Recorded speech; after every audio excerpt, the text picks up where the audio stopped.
Je voudrais remercier les militants du RHDP, les partisans d'Alassane Ouattara, son Excellence Alassane Ouattara, président de la République de Côte d'Ivoire, homme de paix, de valeurs et d'action, homme d'État,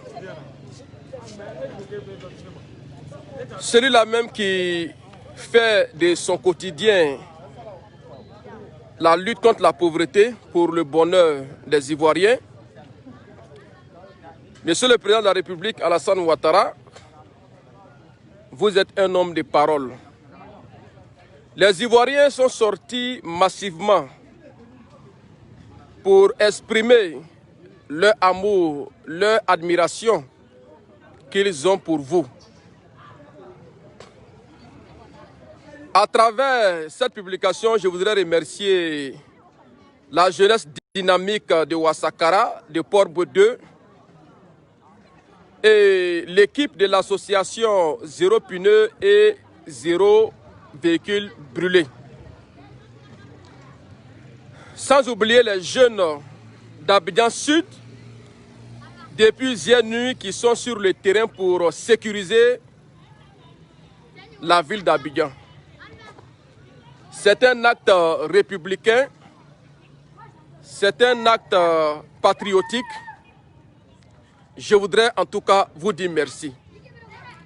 Je remercie les jeunes d'Aubervilliers, les jeunes de Clignancourt, les jeunes de Saint-Denis, les jeunes de Marcoussis, les Baramoros de Paris, de la Belgique, de la Tunisie, du Maroc, du Mali. Toute cette jeunesse du RHDP à travers le monde qui s'est mobilisée comme un seul homme pour accomplir ce devoir civique. Certains ont dit que les élections n'allaient pas se tenir. Maintenant que les bureaux de vote sont fermés, nous voyons encore des publications de ces personnes comme quoi que les résultats ne seront pas divulgués. Nous disons à ces personnes, surtout à Soro Guillaume, que l'heure n'est plus à l'amateurisme et au dilettantisme politique. Nous sommes maintenant à l'heure du concret, du pragmatisme, du sérieux. Qu'il arrête un peu sa plaisanterie. Qui es-tu, Soro, pour nous empêcher, nous, fils du Nord, nous, jeunesse de Côte d'Ivoire, nous, élus de Côte d'Ivoire,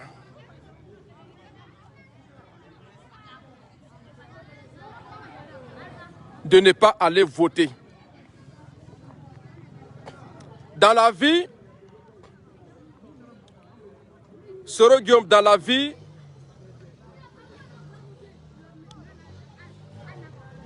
l'homme ne peut pas tout avoir. La réussite rime avec l'humilité. L'orgueil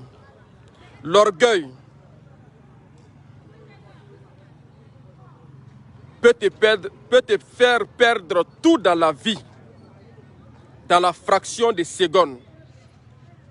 C'est pourquoi dans la vie, il faut être humble. Il faut avoir du respect pour son prochain. Il faut respecter les aînés.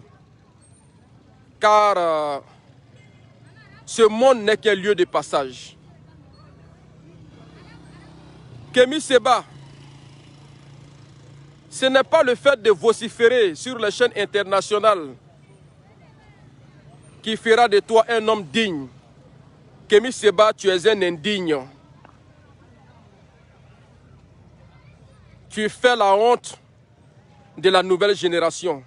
Tu as une honte. Tu es un inconscient. Parce que sans connaître les réalités,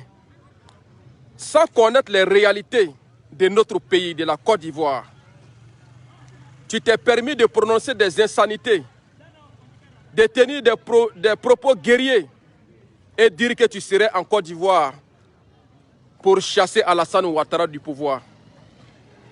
Kémy Séba, le fils et le père ne sont pas des adversaires de combat. Le pauvre et le riche ne sont pas des adversaires de combat. Le maudit et le béni ne sont pas des adversaires de combat. Nous suivons Alassane Ouattara. Ce n'est pas parce qu'il est beau. Nous suivons Alassane Ouattara. Ce n'est pas parce qu'il est du Nord.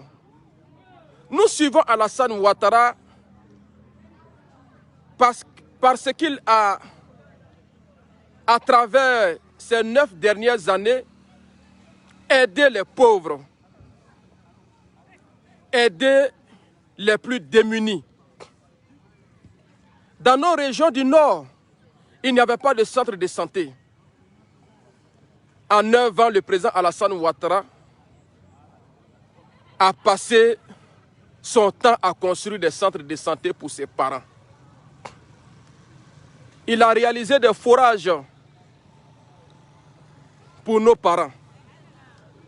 Kémy Séba, nos parents buvaient de l'eau sale des marigots, des rivières. Mais le président Alassane Ouattara a financé près de 800 milliards, rien que dans le secteur d'eau, pour donner de l'eau à nos parents dans les villages, dans nos départements, dans nos régions. Il y a eu la réalisation de plus de 200 HVA, hydrauliques villageoises améliorées dans les chefs-lieux de sous-préfecture. Il y a eu un investissement de plus de 11 milliards avec le système membranaire, la récupération de l'eau qui est en surface pour la traiter, ce qui a augmenté le débit d'eau de la ville d'Abidjan à plus de 150 000 mètres cubes. Ce qui fait qu'à Abidjan aujourd'hui, nous n'avons pas de problème d'eau. Dans nos villages, les gens vivaient dans l'obscurité.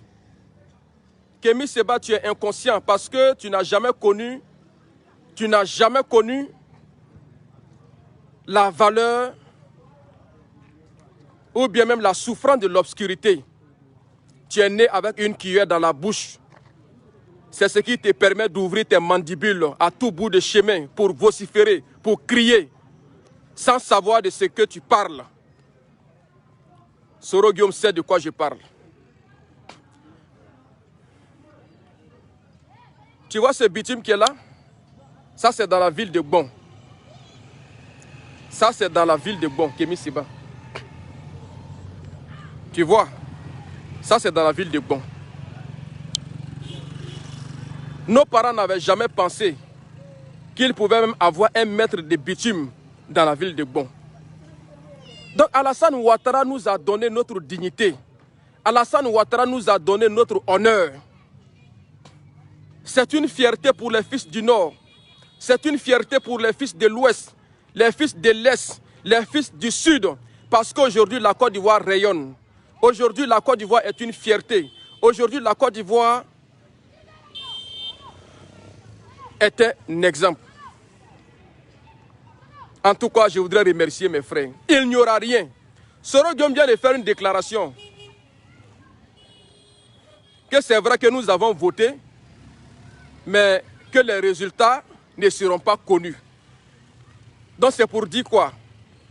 Que cette nuit même, il risque de donner l'ordre à ces miliciens et à ces badauds, ces inconscients, pour attaquer le peuple de la Côte d'Ivoire. Nous nous disons que nous sommes prêts. Dans la vie, l'homme ne meurt qu'une seule fois. Soro Guillaume, tu peux manipuler quelques démobilisés, mais il faut essayer. Parce qu'à travers les communes comme Yopougon, à travers les communes comme Abobo, à travers les communes comme Koumassi, il y a une jeunesse déterminée. prête pour la continuité des grandes actions du président Alassane Ouattara.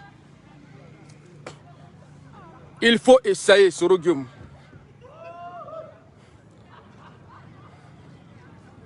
Il faut penser qu'un jour tu seras dans la tombe, Soro Guillaume. Il faut te dire qu'un jour, les hommes t'appelleront défunt. Les hommes te mettront dans un linceul. Les hommes iront dans un cimetière pour te déposer dans une tombe. Ce jour-là, Soro Guillaume, tes comptes bancaires ne seront plus à ta disposition. Tes garde-corps ne seront plus avec toi. Tes armes sur lesquelles tu comptes ne seront plus avec toi. Les chefs d'État africains qui te soutiennent dans ton orgueil ne seront plus avec toi. Tu seras avec des anges et tu vas te justifier devant Dieu. Tu vas te justifier devant Dieu.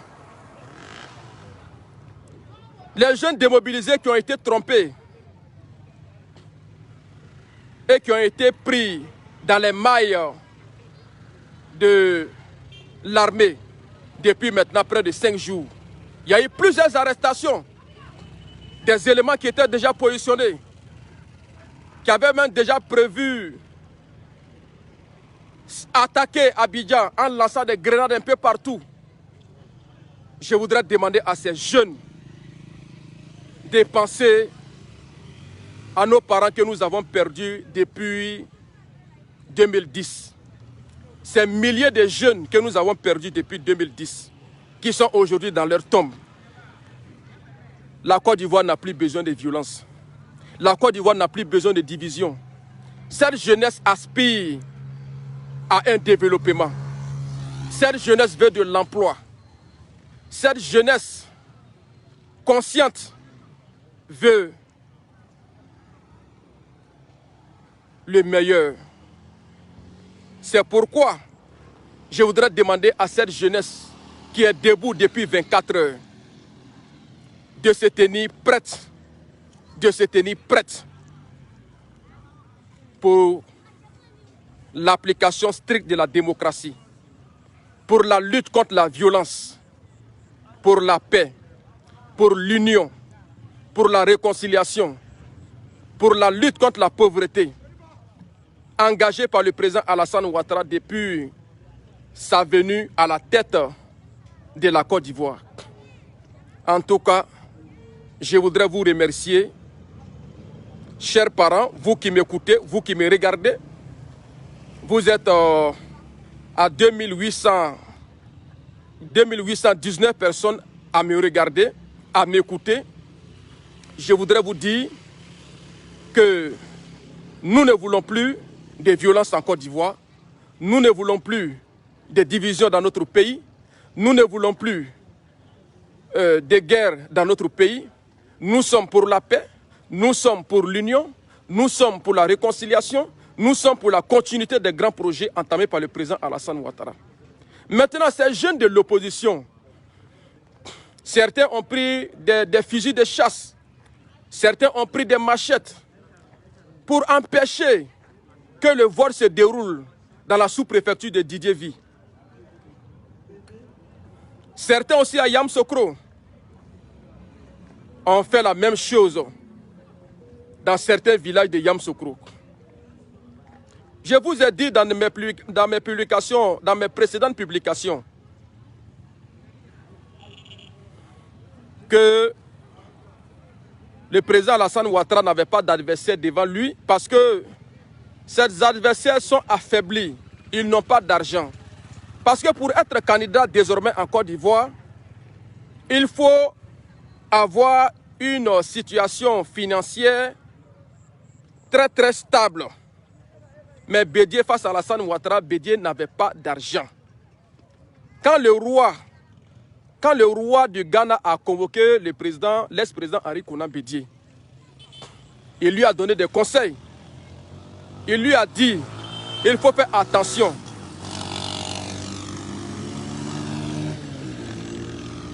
Les services secrets de la Côte d'Ivoire ont intercepté ta communication avec un militaire planifiant un coup d'État en Côte d'Ivoire. Maintenant que tu as décidé d'être candidat, c'est mieux d'aller aux élections. Bédi a simplement dit au roi que c'est parce qu'il n'avait pas d'argent. Il n'avait pas d'argent pour aller aux élections. Donc voilà pourquoi il s'est retiré. Afin Guessan, qui a eu 9,32% en 2015. Mais qu'est-ce qu'Afin Guessan? Quel argument Afin Guessan peut-il avoir contre le bilan du président Alassane Ouattara? Quel argument Afin Guessan peut-il avoir contre le bilan du président Alassane Ouattara? Je crois qu'il n'a pas d'argument. Je voudrais en tout cas remercier les Ivoiriens. Remercier les Ivoiriens parce que c'est la vérité qui triomphe toujours. Ces jeunes qui sont encore dans ce contexte de toujours barrer les routes. Non, chers amis, ce moment est dépassé. Ce n'est plus la Côte d'Ivoire, les Ivoiriens ont changé de mentalité. Ce n'est plus autant de l'ex-président Laurent Gbagbo, où les ministres achetaient des RAV4 avec les ressources de l'État pour donner aux jeunes filles, aux adolescentes, pour la satisfaction de leur libido. Ou, en tout cas, c'était la gabegie financière.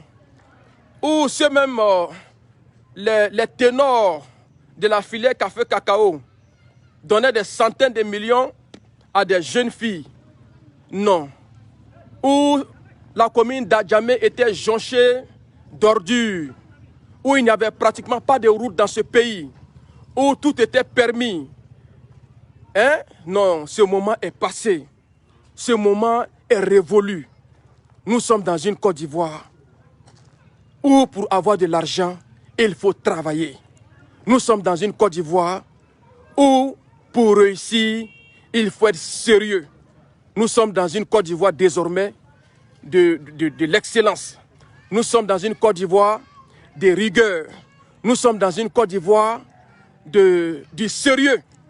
C'est pourquoi je voudrais demander à Soro Guillaume d'abandonner son plan. D'abandonner son plan de coup d'État. Ça ne peut pas passer. Ça ne peut pas passer. Et puis Alassane Ouattara, il est humain. Hein? Les jeunes qui ont été arrêtés, qui avaient déjà des armes en leur possession, qui n'attendaient que l'ordre de la télécommande pour activer le feu. Mais ces jeunes... Hé, toi tu fais quoi ici? Quitte là-bas. Mais ces jeunes... Si c'était un autre chef d'État, mais il allait assassiner ces jeunes. Donc il ne faut pas envoyer les enfants des gens à l'abattoir. Hein? Toi, tu es assis paisiblement à Paris. Hein? Avec des cyberactivistes, des drogués, des inconscients comme Franklin Nyamisi. Hein? Qui n'a même pas encore fini de régler les problèmes du Cameroun. Des drogués. Hein? Comme ces cyberactivistes qui racontent des mensonges. Non. Nous ne sommes plus, la Côte d'Ivoire n'est plus à ce niveau. Il faut que Soro Guillaume revienne sur terre. Je remercie le frère Kaningui. Je remercie le frère Kaningui pour le soutien du RHDP. Je remercie toute cette jeunesse du RACI qui a connu la vérité. Cette jeunesse consciente qui a décidé de rejoindre le président Alassane Ouattara. Et toute cette jeunesse de l'opposition, la jeunesse de Garayo que j'ai rencontrée, la jeunesse de Garayo qui s'est déplacée pour venir me voir à Abidjan, pour dire honorable, désormais, nous allons nous inscrire dans ce combat de lutte contre la pauvreté, dans ce combat de soutenir le président Alassane Ouattara. Je remercie ces franchement qui ont décidé de soutenir le président Alassane Ouattara dans sa politique d'aider les Ivoiriens, dans sa politique de tout mettre en œuvre pour que la Côte d'Ivoire continue d'être viable et respectable dans tout le monde entier. Je remercie nos ministres, à savoir Amédée Kouakou, Adjoumani, le fromager de la Bagoué, Bruno Nabagné Kone, le Premier ministre, le dynamique Ahmed Bakayoko, la péré nationale Kandia Kamara, en tout cas, tous les ministres, tous ces dynamiques ministres qui ont décidé de prendre le terrain, de descendre sur le terrain pour sensibiliser les Ivoiriens, leur expliquer la politique du président Alassane Ouattara. Nous leur disons merci. Nous leur disons merci parce que le peuple a compris l'essentiel. Les Ivoiriens aujourd'hui ne regardent que l'intérêt de la nation. Et depuis 5 heures, les Ivoiriens sont sur pied pour accomplir leur devoir civique qui était le vote. Maintenant que nous avons fini, bientôt, nous allons recevoir tous les résultats de nos villages, de nos sous-préfectures, de nos départements, de nos régions, pour que demain déjà, nous commençons à célébrer la victoire de son Excellence Alassane Ouattara. Nous sommes dans un État souverain. Personne ne peut nous imposer quoi que ce soit. Personne ne peut nous imposer quoi que ce soit. Ce que les Ivoiriens demandent aujourd'hui au président Alassane Ouattara, c'est de continuer les bitumes. Ce que les Ivoiriens demandent au président Alassane Ouattara, c'est de continuer l'électrification des villages. Ce que les Ivoiriens demandent au président Alassane Ouattara, c'est de continuer la dotation en eau potable dans nos villages. Ce que les Ivoiriens demandent au président Alassane Ouattara, c'est de continuer les bitumes. Ce que les Ivoiriens demandent au président Alassane Ouattara, c'est de continuer la construction des centres de santé, de continuer la construction d'écoles. C'est tout ce que nous demandons au président Alassane Ouattara. Parce que ces actes répondent à la définition de la politique. Le fait de tout mettre en œuvre pour que la population soit satisfaite. C'est ça le rôle de la politique, c'est ça aussi le rôle d'un homme politique. Alors, je voudrais encore demander à tous mes frères qui ont bloqué la route de Yamoussoukro. Non, chers jeunes, sachez que désormais, avec le dynamique ministre de la Jeunesse, Mamadou Touré, désormais, les choses vont changer. Désormais, la priorité, c'est la jeunesse. La priorité, c'est le financement des projets des jeunes dans nos localités. La priorité sera de contacter les jeunes de Morofé, Yamoussoukro, pour leur dire, allez-y dans les départements, proposez des projets, apprenez à être dépendants, indépendants du moins. Apprenez à être libre, avoir une liberté financière. Chers jeunes, l'heure n'est plus au conflit inutile. Ceux qui vous incitent dans la rue, à savoir Afinguessan, à savoir Soro Guillaume, n'ont pas leurs enfants dans ce pays. Leurs enfants sont dans les universités américaines. Leurs enfants sont dans les universités canadiennes. Leurs enfants sont dans les universités indiennes. Leurs enfants n'ont pratiquement rien à voir avec vous. Donc, pensez à vos enfants. Pensez à vos familles. Je vous remercie. Vive la Côte d'Ivoire. Et je voudrais dire encore à tous ces vaillants jeunes qui sont sur le terrain, à Koumassi, à Yopougon, à Port-Boué, à Bassam, à Bonoua, partout, de surveiller les bureaux de vote et de tout mettre en œuvre pour accompagner le matériel électoral vers les centres régionaux, les centres départementaux de la CEI pour que le processus puisse se terminer dans de très bonnes conditions avec la victoire de notre champion, le bâtisseur Alassane Ouattara. C'était Touré Alpha Yaya, maire de la commune de Gbon, député de Kolia Gbon-Siala, président du Rassemblement des jeunes de Côte d'Ivoire et président de la plateforme Notre Destin. Je vous remercie. Vive la commune de Gbon, vive la Bagoué, vive la Côte d'Ivoire, vive tous les Ivoiriens. Que Dieu vous bénisse. Je vous remercie.